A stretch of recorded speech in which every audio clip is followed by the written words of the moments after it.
Sophie Levaux, bonjour. Bonjour. Bienvenue au Buzz Media Orange Le Figaro. Alors vous êtes Merci. la directrice artistique des acquisitions et des coproductions internationales de TF1, derrière ce titre très joli d'ailleurs.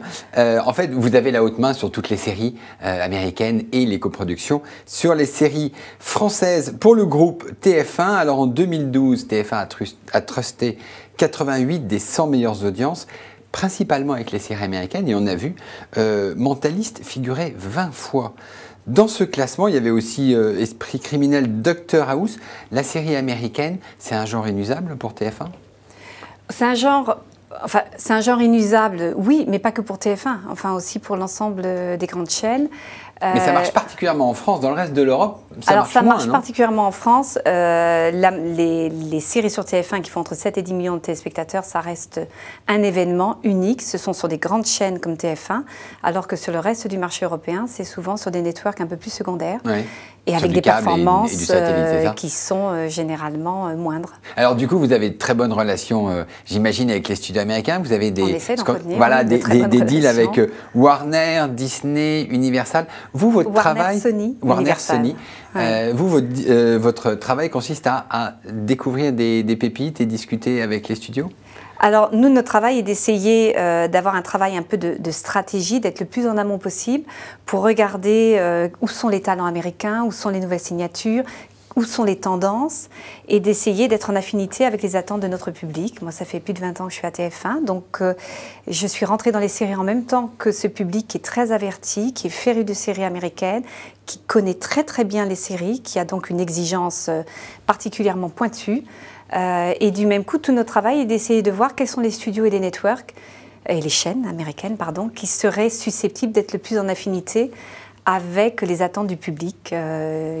Et la volonté est toujours de surprendre, mais de rassembler et de s'adresser au plus grand nombre. Alors, vous avez fait des cartons, je parlais du Mentaliste. Oui. Il reste combien de saisons à diffuser sur TF1 ? Alors, on a fini la 4e saison. Oui. La 5e saison est aux États-Unis à l'heure actuelle. Et l'on sait d'ores et déjà qu'il y aura une 6e saison. Donc, il reste 2 saisons à diffuser. Il y avait, un minimum. Un minimum. Oui. Dr House aussi, qui a été aussi un grand carton.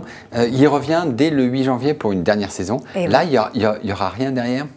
Malheureusement non, d'autant plus qu'on entend notre ami Hugh Laurie possiblement faire une autre série bientôt avec un autre network américain.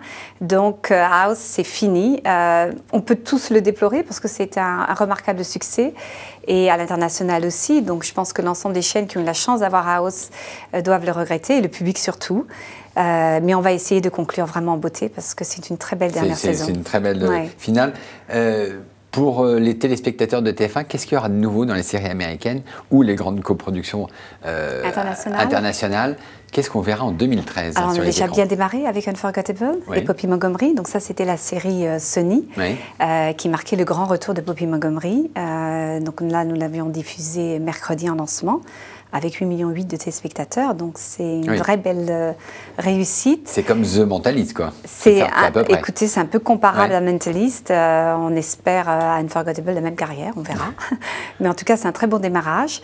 Dans l'univers policier, parce que c'est un univers vraiment cher aux téléspectateurs qui est vraiment en affinité avec ses attentes. Vous avez d'autres séries comme Person of Interest de chez Warner, qui était la plus grosse série l'année dernière sur CBS, avec près de 14 millions de téléspectateurs, que l'on doit à Jonathan Nolan, un grand réalisateur de cinéma.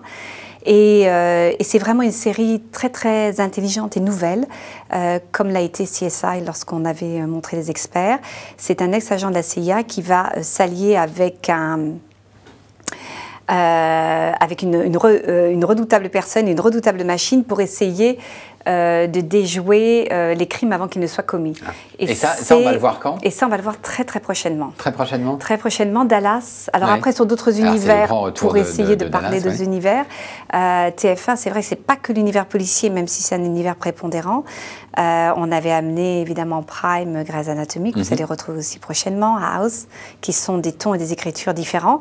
On aura Dallas, qui était très attendu, dont on a tous appris tristement le décès de Harry Lagman. On va pouvoir offrir prochainement 2 saisons aux téléspectateurs.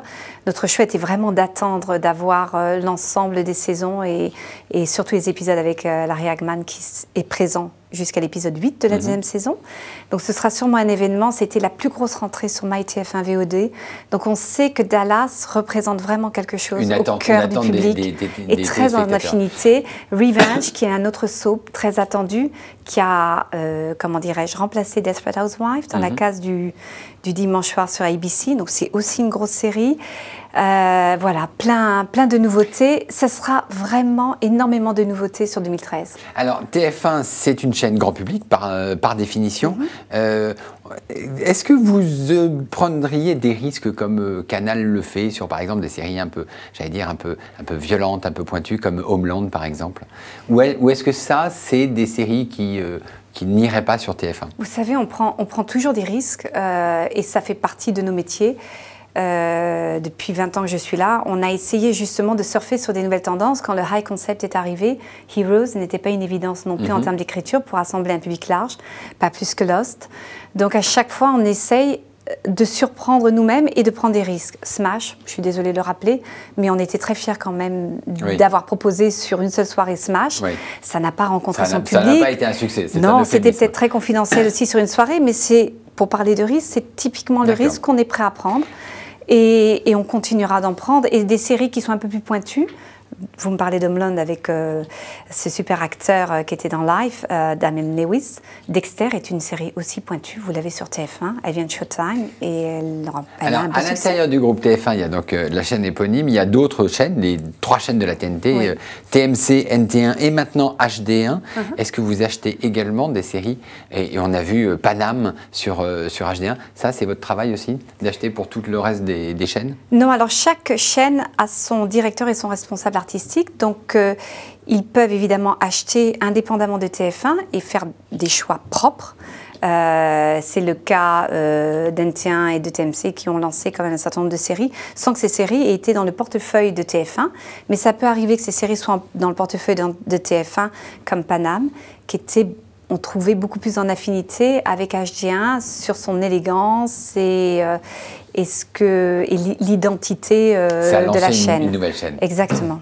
Très bien, Sophie Levaux, merci beaucoup. Merci et nous nous retrouvons demain avec un nouvel invité. Merci. Merci.